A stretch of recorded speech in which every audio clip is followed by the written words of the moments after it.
A very good afternoon to all. Today I'll be discussing Vision IS Daily Current Affairs. The date for today is 8th January 2022. The first news that we have today is about Bureau of Indian Standards. Now, Bureau of Indian Standards is under Ministry of Consumer Affairs, Food and Public Distribution. It is a national standard body of India and it was established under BIS Act of 1986. Now it has completed 75 years. Therefore, a probable question can be there in your prelims. It it focuses on activities of standardization, marking and quality certification. A very important code is published by them. It is National Building Code, and it is it is a facilitator, not an obstructor, and it seeks to develop a global organization, learning from global experiences and integrating global standards. And it works for standard revolution through one nation, one standard. Now coming on to the next news today. Supreme Court grants last chance to center to respond to PIL on identifying minorities at state level. Now, PIL is public interest litigation, as we all know. Now, the PIL has been filed to understand what will be the guidelines for defining and identifying minorities, and minorities not defined under any act, law of the Indian Constitution.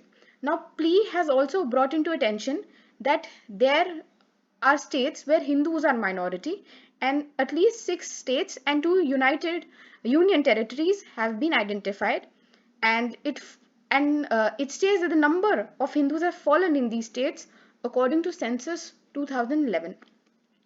Now, why is it an issue? As I've already mentioned, that Constitution does not define word minority, and it often gets out spelled under Article 29 and 30, where your fundamental rights come into play for minorities. The center has established National Commission for Minorities, and it is under NCMEI Act 2004. It is an appellate authority with respect pertaining to minority status. It is like a quasi-judicial body and has been endowed with powers of a civil court, and it has power to cancel the minority status of an educational institution on grounds laid down in the Act. Now, what are the benefits of getting a minority status?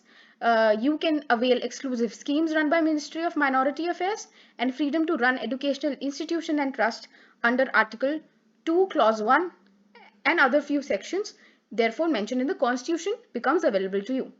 The next organization in news is Petroleum and Natural Gas Regulatory Board, PNGRB. Now, PNGRB is the same institution which runs awareness program for petroleum. You must have seen its ad on your TV channels quite often. So here what is important is that why is this institution in news? What is the function of this institution? And what are the important pipeline projects that are running in India? So about the CGD network. Now, CGD is City Gas Distribution. So CGD gas distribution will seek to transport and distribute natural gas to enable the supply of cleaner cooking fuel like piped natural gas, PNG, which is available in almost all the households in Delhi now. It's not a new thing to learn. So PNG gas comes with a meter, and meter will aid that the supply of natural gas is metered, counted, and also accounted for on the consumers, and they are not charged by in a higher price range. Now, what are the benefits of CNG network? It will help in reducing the emissions, and it will help in reducing injury and death rate per vehicle mile. And the CGD networks running across India are Jagdishpur Haldia Bokaro, Dhamra Pipeline Project, Barauni Guwahati Pipeline Project. It's in the northeast region. And Kochi Kuttanad Bangalore Pipeline Project, Ennore Thiruvallur Bangalore Nagapattinam Madurai Tuticorin Natural Gas Pipeline. The next news is from a Ministry of Statistics and Program Implementation. It has released first advanced estimates for 2021-22, and the financial year is 2022. Now, it is typically released at the end of first week of January, and Finance Ministry uses these estimates to decide the next financial year's budget allocations. They are the first official estimates to how GDP is expected to be and how the financial year is going to grow. However, they do not include the formal quarter 3 GDP data. And more about the GDP. GDP is a total value of final goods and services produced within the country in a financial year. Now there are two kinds of GDP: nominal GDP and real GDP. You can understand the difference by looking at this box. I would suggest that you also look at these boxes while we are going forward with the news. Now the takeaways are that the GDP is expected to grow. The real GDP is going to be 9.2%, and nominal GDP will grow by 17.6% in this quarter. The next news that we'll be hearing is Uniform Civil Code is a public policy matter. No direction can be issued to Parliament. Centre said to the Delhi High Court. So there's a plea pending in the Delhi High Court that the matter implementation of UCC is currently pending with the Law Commission of India. So UCC comes under Article 44 of the Constitution, which is BPSP. It is non-justiciable, and to make judicial pronouncements enforceable, there were two cases which were due in the hearing of UCC. This was Muhammad Ahmad Khan versus Shah Banu Begum, 1985, and the Sarla Mudgal versus Union of India, 1995. What are the arguments favoring for this is that it will enforce national integration, because different laws may lead to exploitation of vulnerable groups in any religious groups, and therefore can breed communalism and can also be suppressive on few. It can become majoritarian. So it is essential to have a uniform civil code for all. So we'll have a single law applicable to all the citizens on their personal matters such as marriage, divorce, custody, adoption, and inheritance. And it's also essential component of gender justice. And while we are progressing in 21st century, we need such good laws to come in force. The next news for today is Asian waterbird census being conducted in India. Now, Asian waterbird census, we must have heard about this in our prelims test series many times. So let's take a look on what it is. So what is Asian waterbird census? It is conducted in January each year and is coordinated by Wetlands International South Asia and Bombay Natural History Society, a NGO. It is an integral part of global waterbird monitoring system. The International Waterbird Census is coordinated by Wetlands International. Now, it is important part of Environment Ministry's National Action Plan for Conservation of Migratory Birds and their habitats along the Central Asian flyways. Also, one more important thing, IWC is a monitoring program and it collects numbers of waterbird in a wetland across wetland sites, and it runs in parallel with other regional programs on international waterbird censuses in Africa, Europe, West Asia, the Neotropics, and the Caribbean. Now, objectives of the census is to collect annual basis of waterbird population and their non-breeding period, which is January. And the second objective is to monitor on an annual basis the status and condition of wetlands, also to encourage greater interest in waterbirds and wetlands among citizens. So this was in brief the news. Also, if you can remember the 7 wetlands in the NCR, it has been mentioned here. I will read it for you. Hastinapur Wildlife Sanctuary, Dhanori and Surajpur Wetlands, Greater Noida, Delhi Zoo, Sanjay Lake, Okhla Bird Sanctuary, Nazafgarh Jheel and Yamuna River. These are the 7 wetlands in the NCR, and AWC is being carried out across these 7 wetlands. Now, other institutes and other issues which are in news. These are news in shorts. We'll do them very quickly, right? So the first is on Supreme Court upholds validity of OBC quota. Supreme Court has upheld the 27% reservation for OBC in NEET UG and PG examinations. It also upheld 10% reservation for EWS under all India quota seats. Now, question of validity of EWS criteria and the income threshold will be decided by SC by March 2022. Now, the 8 lakh gross income for EWS was originally notified to be implemented, but this has come in question. It has been believed that 8 lakh is quite a higher income for EWS certification. Now, the next question is marital rape. So, the Delhi High Court is hearing plea to criminalize marital rape in India. Now, anything which is undefined in the law becomes a panacea for criminals, becomes a panacea for crimes, become a panacea for interpretations.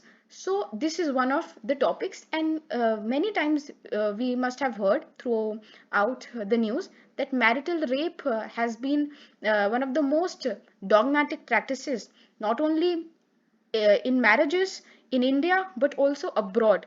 However, there it has been considered as an offense, but in India it is still not an offense. So, marital rape is dealt under section 375 of the IPC, which states that a man, husband of his wife, aged 15 years, before it was 15, now it has been amended and the age has been increased to 18 years in 2018, is not a rape even if it is without her consent. So consent is not a prior in law.